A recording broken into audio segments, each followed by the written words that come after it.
Bueno, hola, ¿cómo les va? Vamos a compartir pantalla y continuar con los tejidos. Nos vamos a abocar especialmente al tejido sanguíneo que es de tanto interés para nosotros. Compartir, está compartiendo pantalla, sí.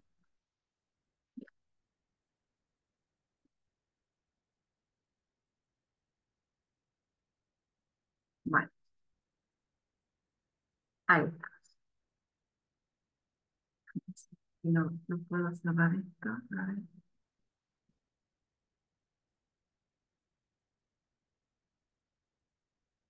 ahora sí. Bueno, entonces les decía que vamos a ver a continuación de la clase de tejidos, un tejido que es particularmente especial por sus características y por la implicancia que tiene para nosotros en el área del laboratorio. Como vimos, el tejido sanguíneo es un tejido de tipo conectivo o conjuntivo, que es muy especializado y que tiene la capacidad de relacionar distintos tejidos dentro del cuerpo. ¿Cómo es la relación? Bueno, a través del transporte de sustancias entre distintos lugares, ¿sí? Eh, el tejido sanguíneo está constituido por dos grandes partes, por una parte que es el plasma, que es la parte líquida, y por otra parte la parte celular.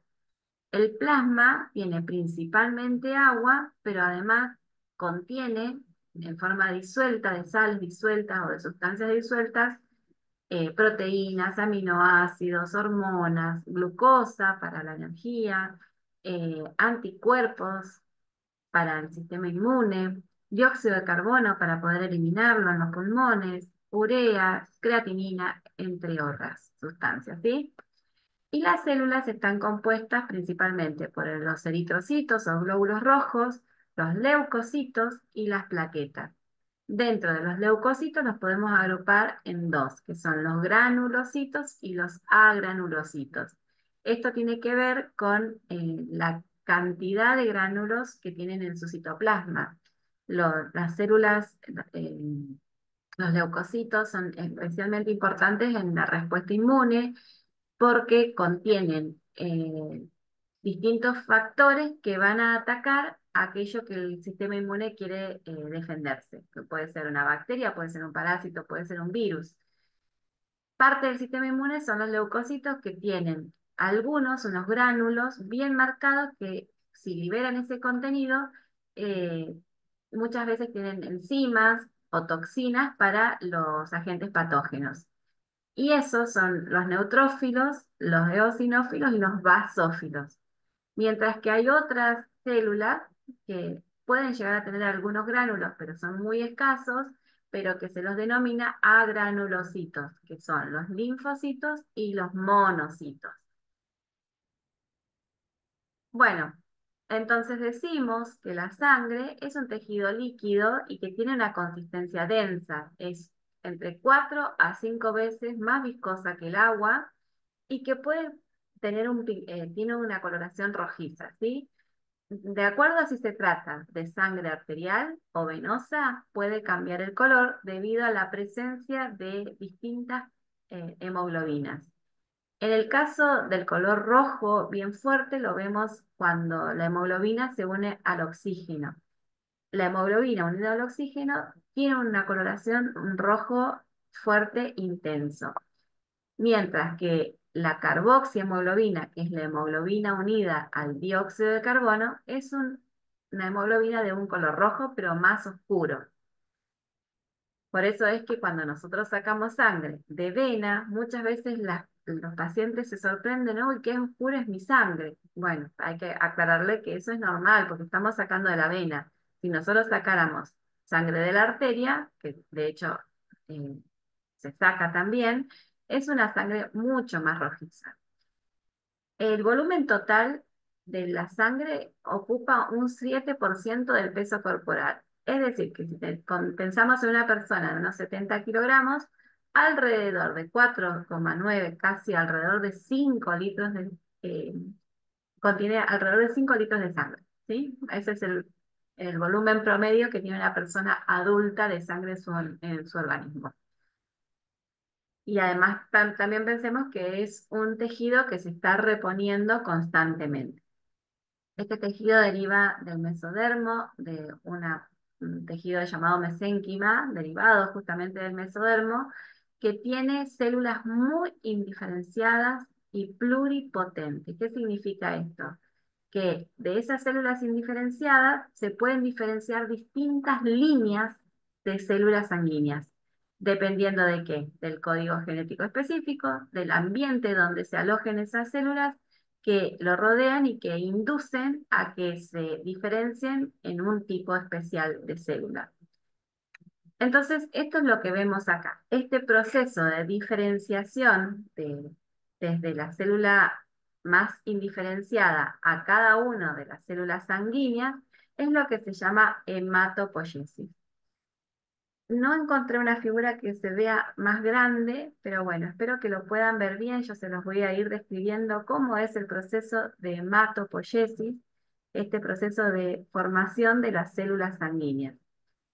Vamos a tener en cuenta que el proceso no ocurre en un solo lugar, ocurre principalmente en aquellos tejidos hematopoyéticos, que en una persona adulta es en la médula ósea, está en los huesos. Eh, Parte ocurre en la sangre y algunas de esas células van a atravesar hacia los tejidos. Pero fíjense qué tenemos en común, que todas las células de la sangre provienen de una célula madre hematopoyética multipotencial. ¿Qué significa esto? Que es lo que les comentaba recién, es la célula a partir de la cual se van a originar todas las células sanguíneas y que por eso es multipotencial. No solamente es indiferenciada, sino que además se puede diferenciar en distintos linajes sanguíneos. Y vamos a ver en esta maduración, entonces, un grupo de células que llamamos células madres, incluye a esta célula madre hematopoyética pluripotencial, pero también incluye a dos tipos de células un poquito más diferenciadas. Después vamos a tener una serie de células que se llaman precursoras, hasta finalmente las células realmente maduras, que son las que ejercen la función específica de cada una de estas células. Entonces, en la médula ósea tenemos grupos de células madres hematopoyéticas pluripotenciales que se diferencian a precursores específicos. Un precursor común mieloide y un precursor común linfoide. Y esto ya le va a ir dando nombre a las células a partir de las cuales se diferencian. Vamos con este que es un poquito más sencillo. El precursor común linfoide es el que va a dar origen a los linfocitos, a las células conocidas como linfocitos, y algunas células que son de mismo origen, que se llaman células asesinas naturales o natural killer. Todas estas células derivan entonces de este precursor común linfoide, que van madurando hasta obtener los linfocitos. Los linfocitos ya podemos decir que son células maduras, igual que las natural killer, pero pueden diferenciarse, y de hecho lo hacen, a dos tipos de linfocitos: los linfocitos B y los linfocitos T. A su vez, los linfocitos B se diferencian a un tipo de células que se llaman células plasmáticas o plasmocitos, que son los encargados de producir los anticuerpos. Estos plasmocitos se forman cuando el individuo necesita formar anticuerpos o inmunoglobulinas, que es lo mismo. Em, Fíjense que los linfocitos se encuentran en la sangre, pero también pueden estar en los tejidos. ¿Eh? También encontramos, aparte de las células, los linfocitos, las células natural killer, un tipo de células que se llaman células linfoides dendríticas, que tienen una forma muy particular como si fuera una estrella. Estas son las células dendríticas, que están en los tejidos, no están en la sangre. Las células dendríticas están en los tejidos y forman parte de los mecanismos naturales de defensa que tenemos en los tejidos. Después tenemos el otro grupo, el otro linaje, que es a partir el precursor común mieloide. Este precursor se va a diferenciar en tres grandes grupos. Por un lado, la parte de las plaquetas, la parte de los eritrocitos y la parte eh, de los granulocitos. O, bueno, granulocitos y monocitos. Miremos la parte de las plaquetas o de los trombocitos. Partimos del precursor común mieloide, se diferencian luego a células precursores, que no importa sus nombres, pero fíjense que se va agrandando muchísimo la célula y a su vez la proporción de citoplasma que tiene esta célula en relación al núcleo. Fíjense que el núcleo permanece prácticamente igual, pero lo que crece en el citoplasma, ¿por qué? Porque las plaquetas o trombocitos son fracciones citoplasmáticas de esta célula que se llama megacariocito. Esta célula va a estar en la médula ósea, no encontramos megacariocitos en la sangre. Lo que nosotros vemos en la sangre son los trombocitos o plaquetas, que como bien les decía, van a tener o van a ser fracciones citoplasmáticas. Esas fracciones citoplasmáticas contienen sustancias que son favorecedoras de la coagulación. Entonces, acá tenemos un tipo de fracción celular que obviamente no tiene todas las características de una célula, pero que sí provienen de una célula. Luego tenemos el precursor común mieloide que se diferencia a proeritroblasto. Acá tenemos el linaje de los eritrocitos o glóbulos rojos. La primera línea de esta serie es el proeritroblasto, que se va a diferenciar luego a distintos tipos celulares hasta finalmente encontrar en sangre los eritrocitos o glóbulos rojos.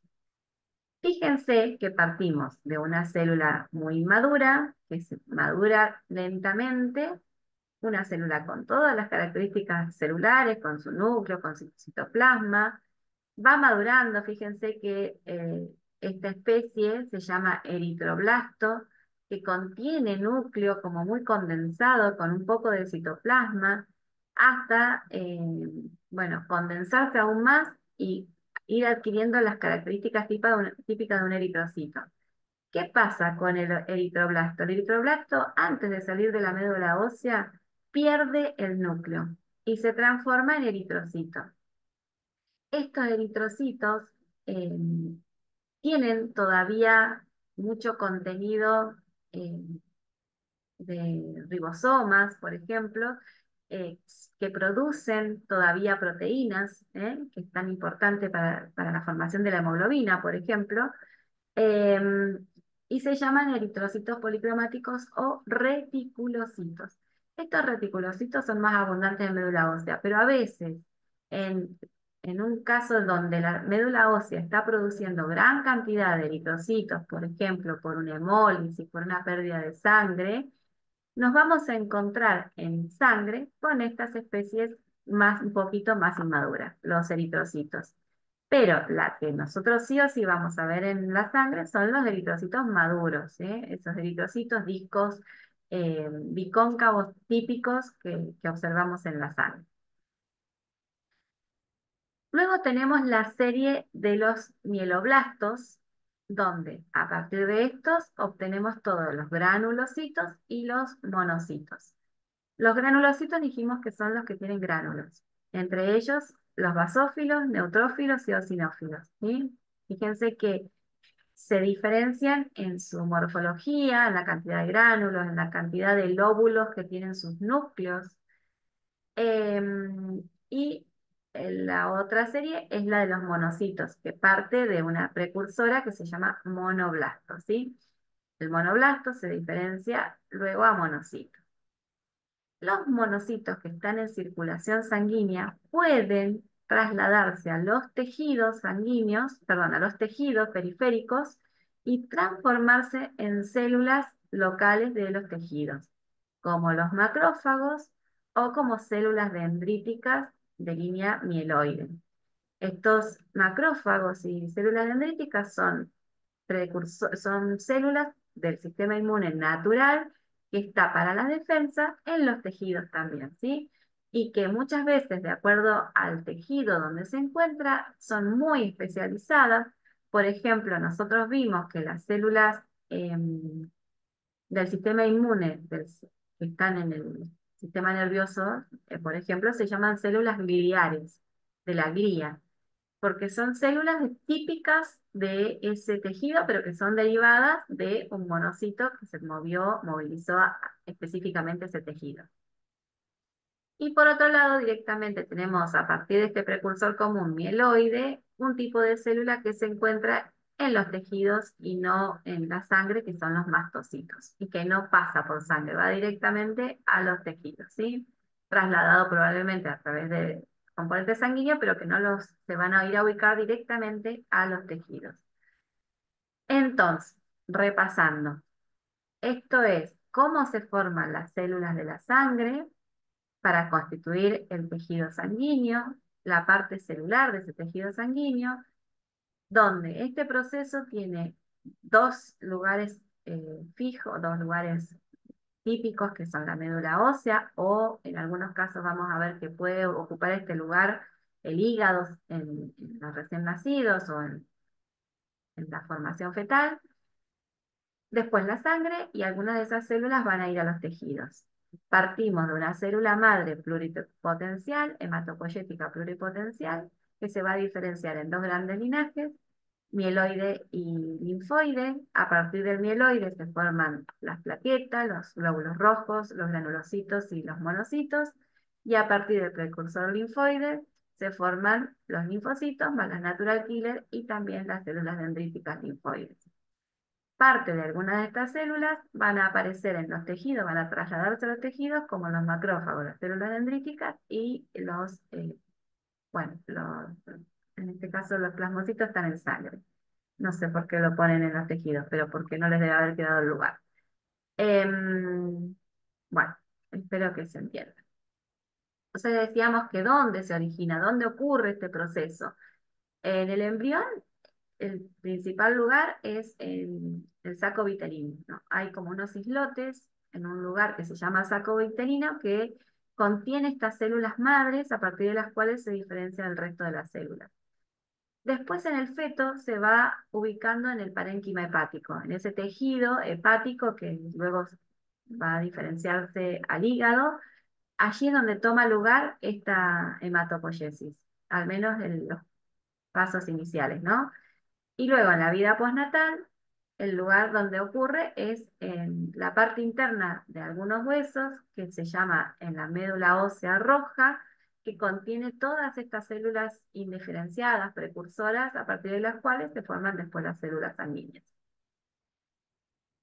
Bueno, nosotros tomamos una muestra de sangre y lo que vamos a ver cuando sacamos sangre es una muestra espesa o relativamente espesa, de color rojizo, pero que luego si nosotros lo centrifugamos se separa en dos fases, como vienen acá. Centrifugar es poner esos tubos en una centrífuga que funciona a alta velocidad y separa componentes. Y acá vamos a diferenciar dos grandes grupos. Si nosotros usamos un anticoagulante, eso significa que esa sangre no va a coagular sola, no se forman retículos como de un gel que es el coágulo. En- si yo centrifugo la muestra con anticoagulante, se me van a separar tres fases, una fase que se llama plasma, otra que se llama plaquetas, o que es de plaquetas y de glóbulos blancos, y otra que son los glóbulos rojos, ¿sí? Un cachito. Bueno. Em, si yo esta sangre la resuspendo, va a volver a este estado, ¿eh? Porque no se coaguló. En cambio, si no pongo anticoagulante, cuando centrifugo, separo una parte que es suero y otro que es coágulo. Y acá queda atrapado un entramado de fibrina que atrapa a glóbulos rojos, que atrapa plaquetas, a los glóbulos blancos, ¿sí? Fíjense que queda como un retículo, un entramado de fibras de fibrina y células entre medio. Es decir, que cuando yo intento volver a homogeneizar esto, a mezclarlo, no voy a lograr obtener esto, ¿eh? Ya quedó atrapado un coágulo que es irreversible. Entonces, la diferencia cuando usamos anticoagulantes y cuando no lo usamos es que esto se llama plasma porque contiene parte de lo que está acá que no se coaguló, el fibrinógeno se llama, y en el suero perdí el fibrinógeno porque lo tengo acá y tengo el resto de los componentes iguales que en el plasma, ¿sí? Bueno, ya mencionamos que tenemos una zona que es la zona eh, del plasma o del suero y la zona de las células.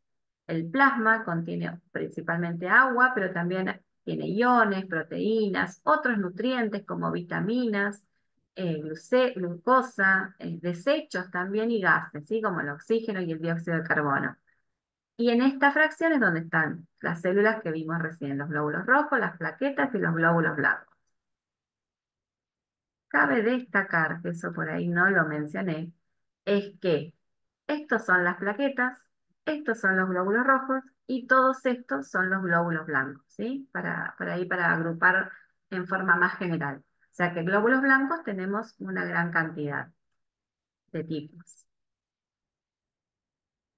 Bien, entonces, de la sangre mencionamos ya cuáles son las células, cuál es su origen, de dónde provienen, en dónde se forman, y los otros componentes moleculares que contiene la sangre, dijimos que principalmente contiene agua, pero que también tiene sales, proteínas y otros nutrientes o productos de desecho.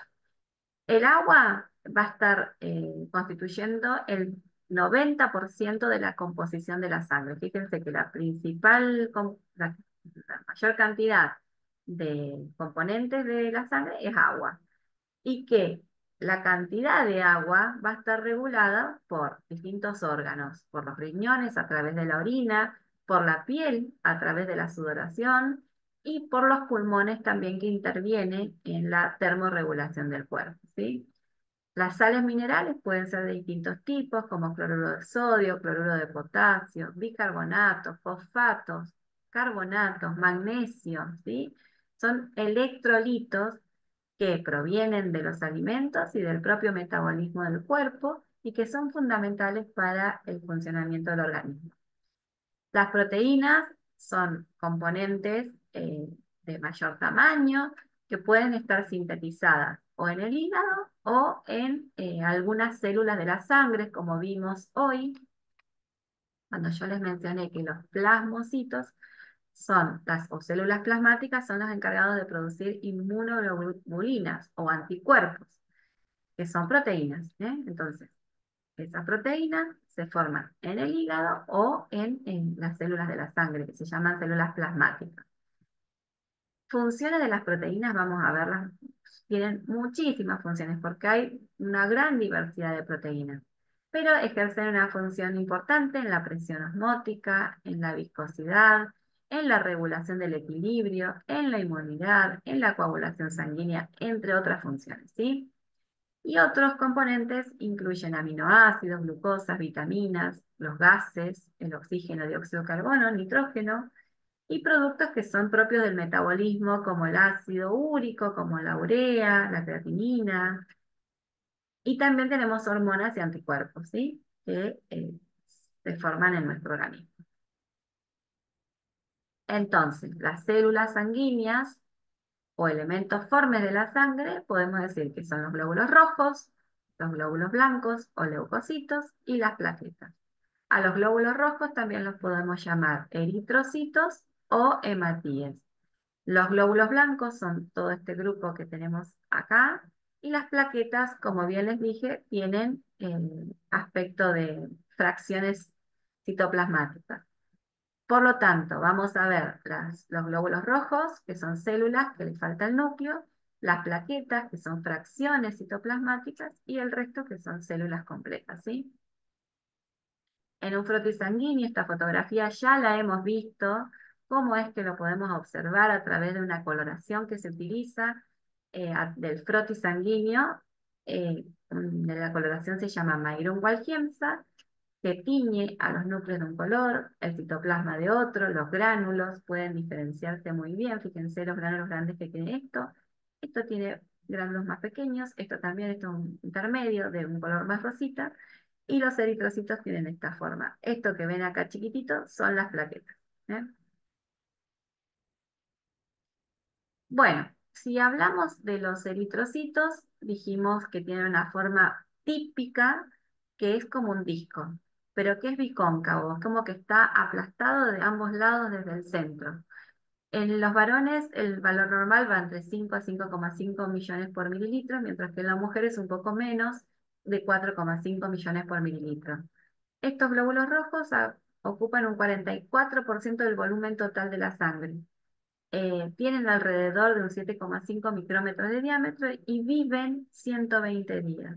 Es decir, que constantemente nosotros estamos produciendo glóbulos rojos nuevos y eliminando los viejos. En los vertebrados mamíferos dijimos que carecen de núcleo porque, bueno, fueron despedidos a través de su maduración. En otros animales vertebrados como peces, anfibios, reptiles y aves podemos encontrar en la sangre las células nucleadas, que no perdieron ese núcleo. La estructura típica que tiene el eritrocito de ese disco bicóncavo tiene mucho que ver con la membrana plasmática y con el citoesqueleto, que como bien dijimos, están interaccionando entre sí. Y esas fibras o esos filamentos que tienen contacto con la membrana plasmática, esos filamentos que se llaman de espectrina, de actina, de anquirina, estas proteínas, fíjense que acá tenemos los filamentos que están unidos a través de unas proteínas que se llaman anquirina y actina a la membrana plasmática. Estos filamentos unidos de esta manera a la membrana plasmática es lo que le da esa morfología típica del glóbulo rojo. Y además le permite que el glóbulo rojo sea deformable. ¿Por qué? Porque los glóbulos rojos atraviesan capilares sanguíneos muy angostos.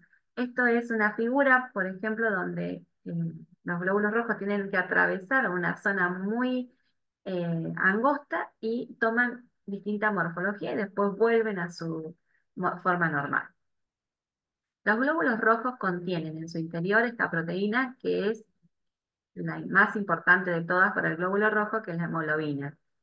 Es una proteína que tiene 4 cadenas polipeptídicas de globina, 2 que se llaman alfa y 2 que se llaman beta, y en el centro tienen un grupo que se llama grupo hemo, que contiene a su vez el hierro. Fíjense que este grupo hemo es el que puede unir al dióxido de carbono y al oxígeno. Por eso es que la hemoglobina que tiene oxígeno se llama oxihemoglobina, mientras que la que no tiene oxígeno se llama carboxihemoglobina. La función de los glóbulos rojos es transportar transportar gases y nutrientes, ¿sí? ¿Qué gases? Oxígeno, nitrógeno, dióxido de carbono.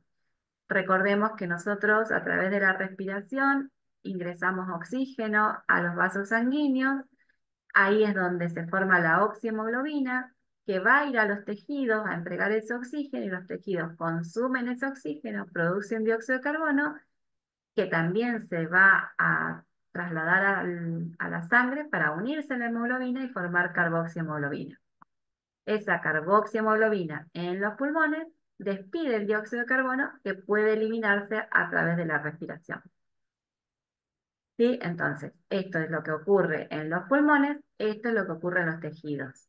El oxígeno que viene a través del eritrocito, esto es el vaso sanguíneo, se difunde a las células que lo van a utilizar y a su vez la célula, el dióxido de carbono que produjo, lo libera a la sangre y se une en parte a a la hemoglobina formando carboxihemoglobina.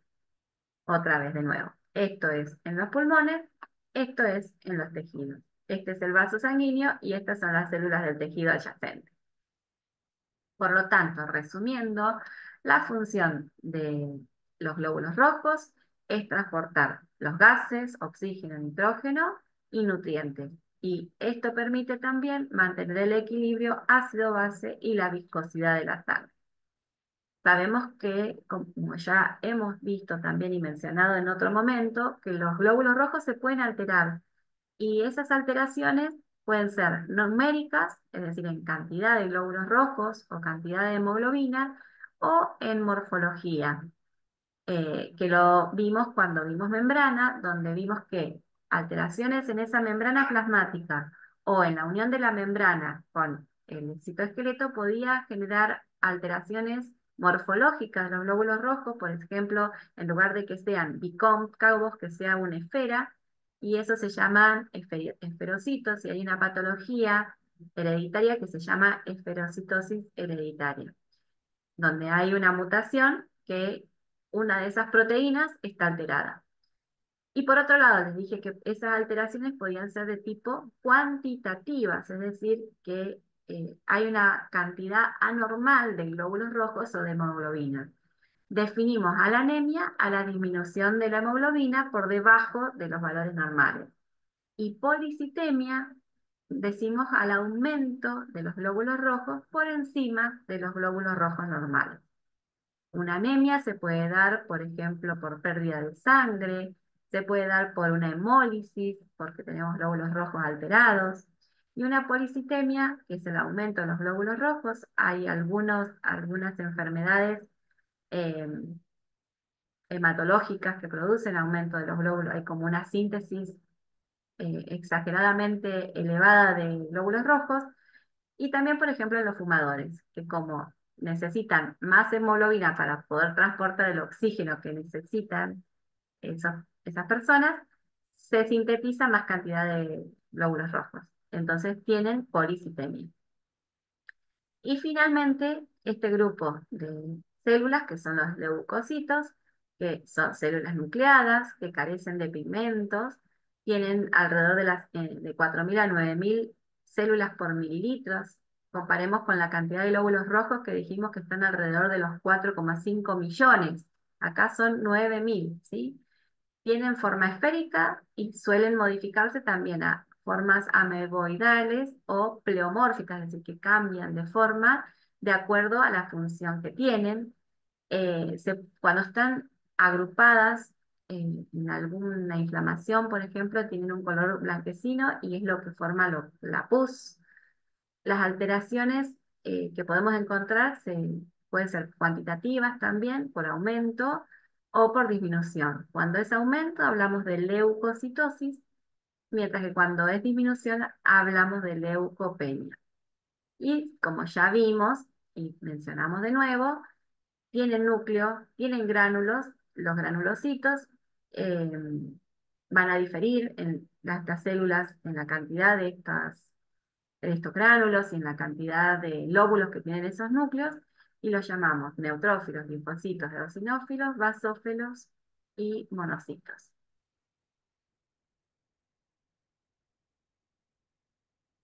Em, los vamos a clasificar entonces en polimorfonucleares de acuerdo a la cantidad de lóbulos que tienen esos núcleos, o mononucleares cuando vemos que tienen un solo núcleo central o desplazado hacia alguno de los lados de la célula.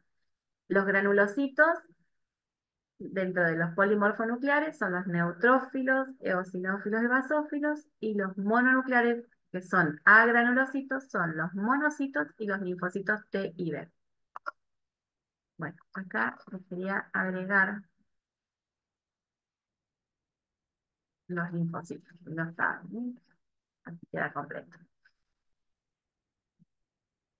Bien.